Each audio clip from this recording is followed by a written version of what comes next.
Bem-vindos ao nosso encontro de ideias. A questão que a gente vai explorar hoje é, olhando para o material que temos, né, é daquelas que mexem com muita gente, bem pessoal e controversa. Rezar funciona. A gente vai investigar se essa prática tão antiga ela tem algum efeito que a gente possa medir ou que seja significativo. Eu vou defender a ideia de que rezar pode sim trazer benefícios, tá? Especialmente num nível mais subjetivo, psicológico, mesmo que seja complicado provar isso cientificamente. E eu vou trazer o outro lado da moeda, né? Argumentando que as evidências científicas que a gente tem na mão, principalmente dos estudos mais controlados, elas indicam que a oração, e em especial a chamada oração intercessória, aquela que se faz por outra pessoa, parece não ter eficácia comprovada em resultados concretos e pode, veja bem, inclusive trazer problemas. Bom, o meu argumento central é que para muita gente a experiência de rezar tem um significado enorme. A ciência pode até ter dificuldade de colocar isso em números, né? Mas a gente não pode simplesmente ignorar o valor que as pessoas sentem nisso. Pega, por exemplo, aquele estudo de 2001 de Meisenhelder e Chandler, com pastores presbiterianos. Eles viram uma ligação, uma correlação, né, entre o quanto os pastores diziam rezar e como eles percebiam a própria saúde e vitalidade. Claro, os próprios autores admitem, tem os poréns. Correlação não quer dizer causa e efeito, pode ter outros fatores misturados ali, mas já levanta uma pulga atrás da orelha, não acha? E tem mais, como Jorge Guerra Pires comenta, existe um paralelo interessante entre rezar e meditar. Ele até lança a ideia de que rezar é meditar. Pensando nos ganhos psicológicos para quem reza, talvez um alívio no estresse, uma clareza mental, algo assim. Isso nos faz pensar, será que a ciência consegue mesmo medir tudo? Especialmente coisas do espírito ou da nossa cabeça? Até o tal do efeito placebo, que o Pires menciona e que aparece na discussão do Dawkins também. Isso pode ser visto como um benefício psicológico real que vem da crença na oração. Ou seja, a pessoa se sente melhor porque acredita que aquilo ajuda. E o simples fato de a oração existir em todo lugar, em toda a cultura, desde sempre, algo que até o Dawkins aponta, isso não sugere que ela tenha alguma função, algum valor percebido, mesmo que não seja para mudar o mundo físico diretamente? E olha que interessante, mesmo que a maioria dos cientistas não bote fé na cura pela fé, o Erzincleoglu reconhece que existe uma certa quantidade de evidência. Será que o consenso científico não é tão fechado assim, ou a coisa mais complexa? Entendo o seu ponto de vista, mas deixa eu colocar as coisas de outro jeito. Para mim, o que pesa mesmo é a prova científica séria, a coisa concreta, sabe? Especialmente quando a gente fala de efeitos que dá para medir. E aí, o estudo mais forte que a gente tem sobre isso, o estudo STEP de 2006, que saiu no American Heart Journal, é bem direto ao ponto. Foi um teste clínico randomizado, considerado o padrão ouro da pesquisa médica, né? Feito com um monte de gente que passou por cirurgia de ponte de safena, e a conclusão foi clara. A oração intercessória, quer dizer, feita por outras pessoas por aquele paciente, não mostrou nenhum efeito na redução das complicações depois da cirurgia. Pior ainda, o estudo achou algo, assim, preocupante. Os pacientes que sabiam que tinha gente rezando por eles tiveram uma taxa maior de complicações. Maior? Nossa. Maior. A suspeita, como o Dawkins e o Pires detalham, é que saber disso pode gerar um estresse extra, sabe? Uma ansiedade de ter que melhorar ou uma preocupação com o resultado. Isso bate com o que o Pires fala sobre os possíveis efeitos psicológicos negativos da oração, como aumentar o cortisol, que é o hormônio do estresse, ainda mais numa situação tensa como uma cirurgia. Tem filósofos e cientistas como Mahner, o Hassani, o Flem, eles classificam a cura pela fé como pseudociência. Algo baseado mais numa crença sem base racional, sim o que a gente chama de garantia epistêmica, ou seja, uma justificação sólida para acreditar naquilo. Ciência precisa de prova, né?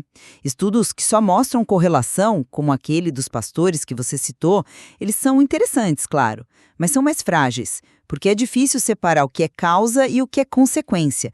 Tem muito fator que pode confundir a análise, a fé e o método científico, assim. muitas vezes não andam de mãos dadas nesse quesito da evidência. Certo, certo. Mas você está focando muito no estudo STEP e nesse tipo específico de oração, a intercessória, que é rezar pelos outros esperando um resultado físico. Será que o ponto principal é esse mesmo? Talvez a gente precise separar isso da oração pessoal, aquela que a pessoa faz para si mesma. Não acha que aí o foco muda completamente? Os benefícios podem estar na experiência de quem reza e não num resultado externo que um estudo clínico consiga pegar, entende? Voltando à ideia do Pires, se rezar é meditar, a gente passa a olhar para o bem-estar sentido pela pessoa, para a calma, para o consolo, para aquela sensação de conexão ou de encontrar um sentido que quem reza pode ter. Esses ganhos psicológicos, mesmo sendo subjetivos, são reais para quem vive aquilo. Sim, sim, a experiência subjetiva é real, não discuto isso. Mas daí a dizer que essa experiência vem de uma força sobrenatural da oração, aí é um pulo que a ciência não apoia, né? Os benefícios que você descreve, calma, consolo, menos estresse, podem muito bem ser explicados por mecanismos psicológicos que a gente já conhece. O efeito placebo, que é real e vem da crença, a necessidade de diminuir a dissonância cognitiva, que é aquele desconforto quando nossas crenças e a realidade não batem, o viés de confirmação, que faz a gente prestar mais atenção no que confirma o que já pensamos. Até o ritual em si, que pode trazer uma sensação de ordem e conforto. Tudo isso pode gerar sentimentos bons sem precisar pensar em intervenção divina ou numa força externa da oração. A sensação boa, por mais forte que seja, não prova que a oração causou algo fora da cabeça da pessoa. E por isso o estudo STEP continua sendo tão importante, entende? Ele tentou isolar o efeito da oração pelos outros de um jeito objetivo e não só não achou efeito positivo, como ainda levantou a lebre de possíveis danos. Mas aí a gente entra num ponto delicado. Será que o método científico é a ferramenta certa para avaliar a fé? Você bate na tecla da evidência rigorosa, né? Citando Stepp e autores como Fleming, que chega a dizer que fé é crer sem provas, de forma irracional. Só que essa linha de raciocínio parte do pressuposto que a ciência é a única régua para medir tudo da experiência humana. E se a fé, pela sua própria natureza, estiver além da prova científica, daquela coisa que a gente mede no laboratório, como é que se faz um experimento controlado duplo cego para capturar a dimensão espiritual, a relação de cada um com o divino, a sinceridade de uma prece? Será que aquela certa quantidade de evidência que o Erzin Klioglu fala e que a maioria dos cientistas ignora não aponta para coisas que os nossos métodos atuais simplesmente não conseguem pegar? Não estou dizendo que rezar cura a doença magicamente, veja bem, mas que o valor dela pode estar em outras áreas, onde a ciência tem mais dificuldade de entrar. Eu entendo essa preocupação com os limites da ciência, claro. Mas usar isso para justificar a crença na eficácia da oração sem nenhuma prova é complicado. Apostar na fé em vez da evidência pode dar ruim, como o próprio estudo STEP sugeriu e como Pires argumenta sobre o aumento do estresse. Ele até lembra daquela passagem bíblica, João 20, 29, "Felizes os que não viram e creram", como um exemplo de que a própria religião às vezes pede para a gente não precisar de prova, né?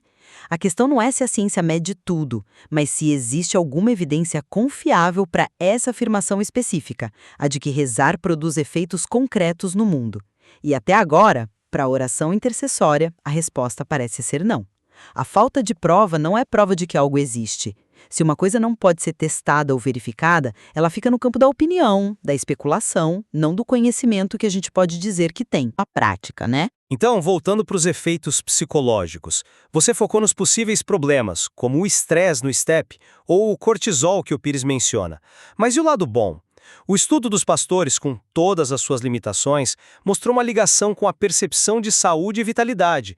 O paralelo com a meditação que o Pires faz sugere benefícios como calma, autoconhecimento. Até o Dawkins, que é um crítico duro, admite que uma explicação comum para a religião é que ela traz conforto e consolo, mesmo que ele critique isso do ponto de vista evolutivo. Para muita gente, rezar é fonte de força, esperança, ajuda a aguentar o tranco em momentos difíceis. A gente não pode simplesmente jogar fora essa dimensão psicológica positiva só por causa dos resultados negativos de um tipo específico de estudo sobre rezar pelos outros. Não estou jogando fora a possibilidade de conforto.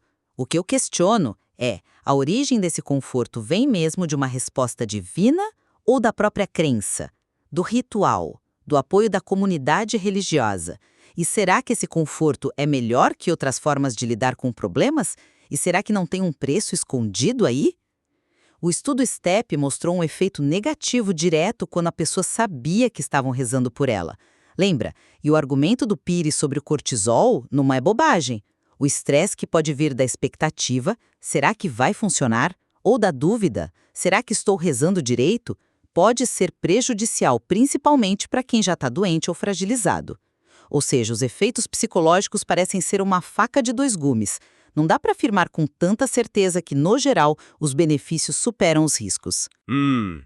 E para fechar, tem a questão da persistência da oração. O Dawkins mesmo nota como ela está em todo lugar e em todas as culturas. Você pode explicar isso como ele e o Pires fazem por mecanismos da psicologia e da evolução, talvez? Seja um efeito colateral de outras características da nossa mente, como a nossa tendência a acreditar fácil quando criança, nossa mania de ver intenção em tudo, a tal da teoria da mente, ou aquele instinto de fazer alguma coisa quando a gente se sente impotente, como o Pires sugere. Exatamente. O fato de um comportamento ser comum não prova que ele funciona de forma sobrenatural. As explicações da psicologia evolutiva ou cognitiva dão um quadro bem razoável para entender por que rezar é tão universal, sem precisar acreditar que ela funciona por intervenção divina. É um comportamento que surge quase que naturalmente da forma como nossa mente funciona. Mente essa que evoluiu por outros motivos, provavelmente. E eu entendo essa lógica, claro, mas fico me perguntando se essas explicações de efeito colateral contam a história toda.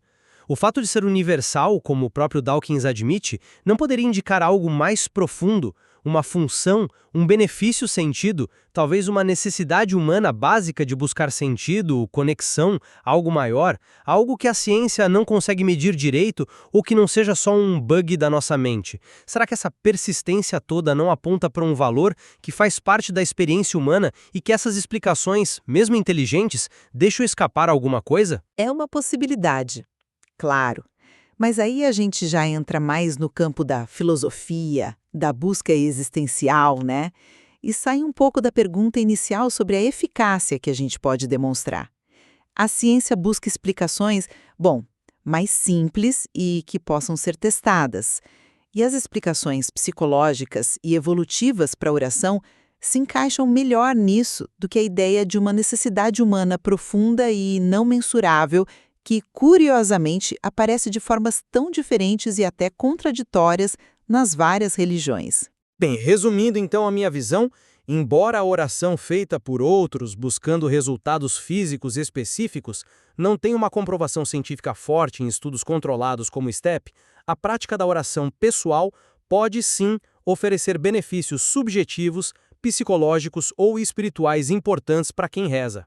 Talvez sejam benefícios parecidos com os da meditação, como o Pires levantou. Essa questão toca em aspectos profundos da nossa experiência que os métodos científicos atuais talvez tenham dificuldade em capturar totalmente e o valor que tanta gente percebe nisso não deveria ser descartado tão facilmente. E, para recapitular minha posição, a melhor evidência científica que temos hoje, vinda de testes rigorosos como o STEP, aponta que a oração intercessória não funciona para mudar resultados físicos concretos. Pior, em algumas situações, como quando o paciente sabe que estão rezando por ele, pode até ser prejudicial psicologicamente. A crença de que ela funciona parece depender mais da fé, que alguns definem como acreditar sem provas, do que de evidências reais. E o fato de a prática ser tão comum pode ser explicada de forma mais simples por fatores psicológicos e evolutivos que já conhecemos, sem precisar invocar o sobrenatural. Fica claro que a questão é complexa e mexe com o lado pessoal de cada um, né? Sim, esperamos que essa troca de ideias tenha ajudado a iluminar diferentes lados desse tema, que sirva de convite para refletir sobre as várias perspectivas e as evidências que o material-fonte traz, para que cada um chegue às suas próprias conclusões. Com certeza ainda há muito o que explorar nas relações entre crença, psicologia e bem-estar dentro desse material.